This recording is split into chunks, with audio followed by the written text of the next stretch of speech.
भाभी धीरज रखिए। जिसका पति संकट में हो और सहायता के लिए पुकार रहा हो उसको तुम धीरज रखने की बात सिखा रहे हो। लक्ष्मण, क्या तुम राक्षसों के डर के मारे अपने प्राण बचाने के लिए नहीं जा रहे? मैंने तुम्हें इतना काल कभी नहीं समझा था। अपने भाई के सामने धनुष उठाकर अपनी वीरता के लिए मारते रहते हो और तुम सचमुच वीरता दिखाने का अवसर आया। मेरे मुंह में छुए की बातें अपने मुंह में निकालना नहीं चाहते। आप ऐसी बातें नहीं करिए। आप निकालिए, आप क्या कर रहे हैं? मैं अच्छी तरह जानती हूँ तुम्हें। जिस भाई ने तुम्हें अपने पुत्र की बातें पाला है और तुम उनके प्राण संकट में आ गए तो तुम डर के मारे अपनी भाभी के आंसू लाकर छुट गए। क्या इसी से यही तुम्हारा कर्तव्य है? मेरा एक ही कर्तव्य है अपने बड़े भाई श्री राम की आज्ञा का पालन करना, और वो मुझे कह गए कि मैं आपकी रक्षा के लिए यही रहूं, इसलिए मैं आपको किसी भी स्थिति में अकेले छोड़ के नहीं जा सकता। मेरी रक्षा जिसके लिए मैं सारा संसार त्याग कर जा सकती, वो जब उनके प्राण संकट में आ गए मेरी रक्षा करने से क्या लाभ? लक्ष्मण, अगर उनको कुछ हो गया तो मैं एक पल भी जीवित नहीं रह सकूंगी। मेरे मृत शरीर की रक्षा करते रहना और पाते रहना भाई की आज्ञा। अब आप समझती क्यों नहीं? मुझे भी कोई आज आ ही नहीं सकता। तीनों में कोई ऐसा वीर नहीं कि उन्हें परास्त कर सके। किस दुर्भाग्य के कारण आपकी बुद्धि इतनी दीन हो गई? जिसके पति का प्यार संकट में हो उस नारी के लिए इससे बड़ा दुर्भाग्य क्या हो सकता? आज तुम हद धर्म पर उतर आए हो, सिद्धि तो तुम सदा सही रहे हो, परंतु अपनी कायरता के कारण मेरी अवज्ञा भी करोगे इसकी मुझे आशा नहीं थी। अभी मुझे कार मत करिए। कार नहीं, मेरी आज्ञा का पालन करो। अभी आप हट मत कीजिए, अमंगल हो जाएगा। तो मेरी घर अमंगल हो ही जाएगा। लक्ष्मण, मैं तुम्हें समझ मत गवाऊं।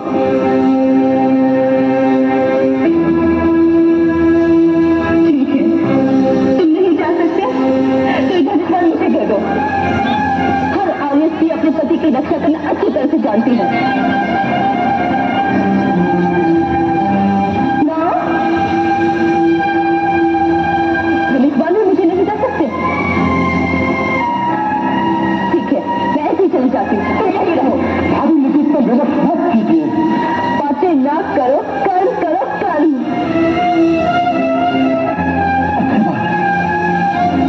आपकी आज्ञा का पालन करने के लिए आज पहली बार लक्ष्मण अपने प्रभु श्री राम की आज्ञा का उल्लंघन करता है। आप कुटिया में चली जाइए।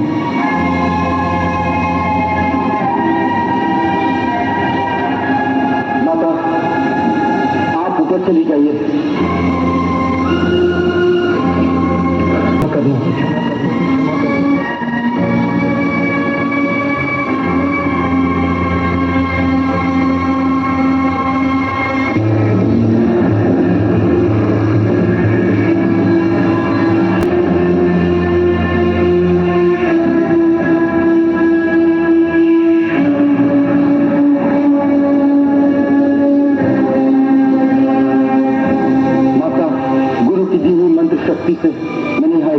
दीवार बना दी।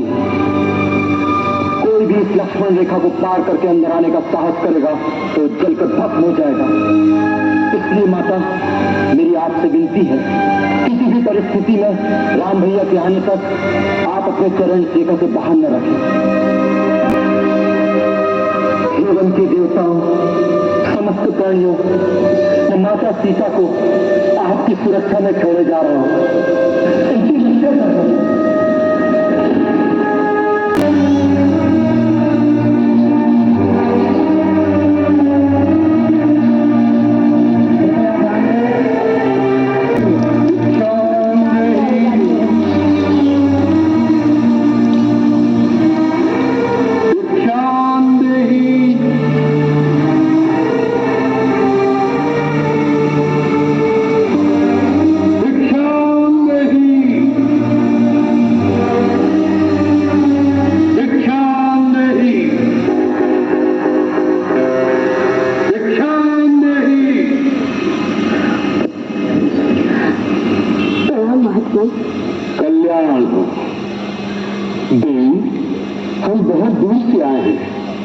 भूखे हैं।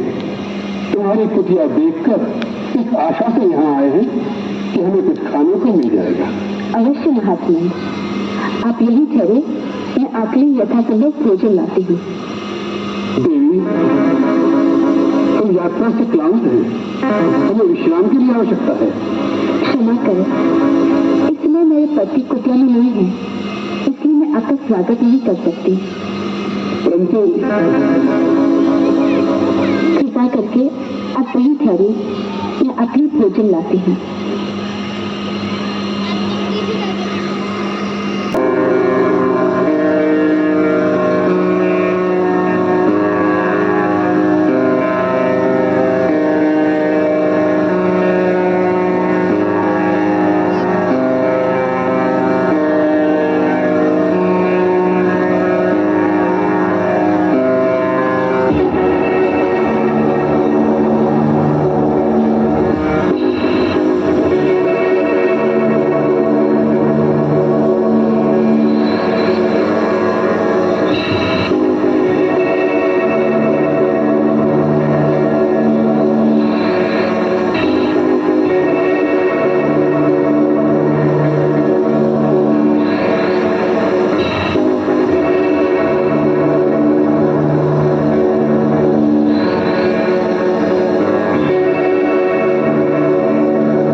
बताइए आलो।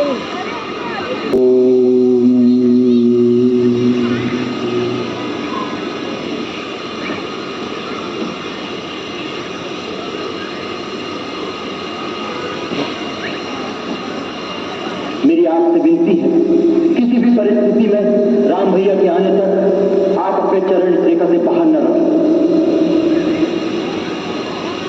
मुनिराज, मैं आपके लिए भोजन लाई हूँ, ये लीजिए।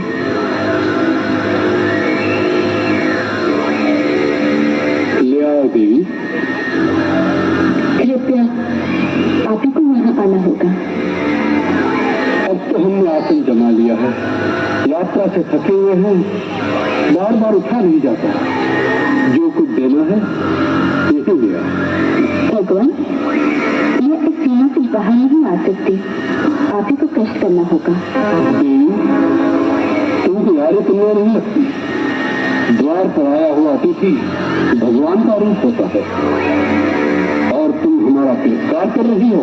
नहीं अतिथि देवता, मेरे वहां न आने का कारण आपका तिरस्कार करना नहीं। वास्तव में मेरे देवर मेरी सुरक्षा के लिए एक सीमा की रेखा खींच गए हैं और अपनी शपथ देकर कह गए हैं, मर्यादा की सीमा को त्याग कर बाहर न जाना। इसलिए मैं बाहर नहीं आ सकती। कृपा करके अपनी बात को बुरा न माने। तुम बार बार हमारा तिरस्कार कर रही हो।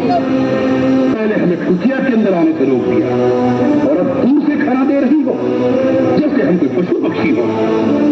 ऐसा व्यवहार नीच जाति के लोगों से किया जाता है। कोई संत महात्मा द्वार पर आ जाए तो बड़े आदर से स्वयं उसके पास जाकर उसके चरण छूकर भिक्षा दी जाती है। ठीक है, हम तुम्हारे द्वार से भूखे ही चले जाएंगे, लेकिन इस अपमान के बदले हम तुम्हें साथ देंगे। नहीं मुनिराज, मुझ पर दया कीजिए। मुझे अपनी पुत्री के समान समझकर मेरी समस्या और विवशता को समझने की चेष्टा कीजिए। हम सब समझते हैं, सब कुछ जानते हैं। हम त्रिकालदर्शी हैं, मूर्ख स्त्री, हम सब देख रहे हैं। तुम्हारा पति इस समय एक सूर्य मुख का शिकार करने मन में धागा धागा फिर रहा है। मृग अपने सिंह से तुम्हारे पति को एक बार आहत कर चुका है, तुम्हारा पति उसके पीछे भाग रहा है। हम श्राप देते हैं वही मृग अपने पीछे सिंहों द्वारा तुम्हारे पति को। नहीं, अपने श्राप मत दीजिए, मैं नहीं आती हूँ। आप मेरे पति को श्राप मत दीजिए, श्राप मत दीजिए, मुझ पे दया कीजिए, मुझसे भूल हो गई है, मुझे आपकी शक्ति को नहीं पहचाना था, मुझे क्षमा कर दीजिए। जाओ कन्या, हमने तुम्हें क्षमा कर दिया। हम तुम जैसी सुंदर नारी के अश्रु नहीं देख सकते।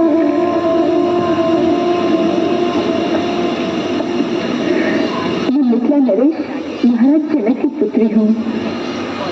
मिथिला की राजकुमारी और इस अवस्था में ये कैसा दुर्दैव है, जिस कांचन काया को देख देवता भी लालायित हो जाए, उसे तुम इस घास फूस की कुटिया में नष्ट कर रही हो। बड़ा बढ़िया लगता है। और ऐसे नारी रत्न को तो किसी त्रिलोकी के राजा की पत्नी होना चाहिए था। मेरे लिए तो मेरे पति ही त्रिलोकी के राजा है, उनसे बढ़कर और कोई हो सकता है क्या? अवश्य हो सकता है, हम तुम्हें बताते हैं।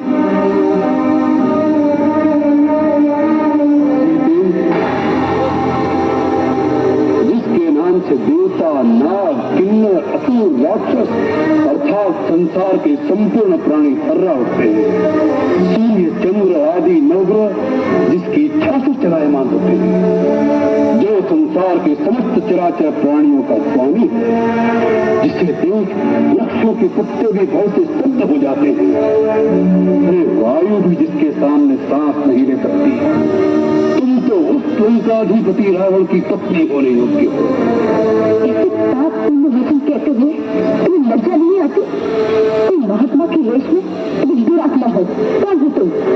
तुम्हारा दास केशव रावण।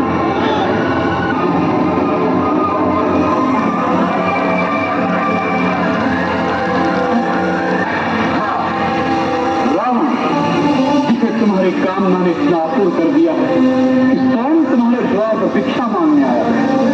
देखिए, आज तुम्हारा भाग्य उदय हो गया। कल से हमारे राजमहल में 5 स्त्रियां पटवानी की भांति तुम्हारी सेवा करेंगी। तुमने कैसे सोच लिया कि तुम अपने वैभव का बखान करोगे और सीधा तुम्हारे साथ चल देगी? तुम इसी समय यहाँ से चले जाओ, नहीं तो मेरे पति एक ही बार में तुम्हें तुम्हारी लंका सहित जला के भस्म कर देगी। तुम जिस पति का मान करती हो वह तो धरती पर रेंगने वाला एक मानव मात्र है। हम जिन राक्षसों के राजा हैं वह तो इन मानवों को फल मूल की भांति अपना आहार समझते हैं। तुम हम लोगों की शक्ति को नहीं जानती। जानते हो, घर और देशी भी तुम्हारे ही भाई थे ना, जिन्हें रघुराज ने आम की आम में समाप्त कर दिया था। तुम्हारा ये साहस एक दीदा होकर पीढ़ी की कामना कर रहे हो। तुम्हारा अंत समय आ गया है। यदि प्राण प्यारे हो तो अभी समय है, चला जाए यहाँ से। हमारा ऐसा अपमान करने का साहस आज तक किसी ने नहीं किया। इसका परिणाम जानती हो? हो गया है। और एक पति बता सती की ओर ऐसी दृष्टि डालने की मूर्खता भी किसी ने नहीं की होगी। तो परिणाम जानते हो? तेरा ही नहीं, तेरे सारी कुल का सर्वनाश हो जाएगा। मूर्ख, हट जो मेरे सामने से। फिर से इस रेखा करने जाना चाहती है। एक बार अपनी मर्यादा की रेखा से बाहर आ जाए फिर उसका वापस जाना असंभव हो जाता है। इससे अब तुम्हें रावण के हाथों कोई नहीं बचा सकता। इसलिए चुपचाप अपने सम्मति से मेरे साथ चलो।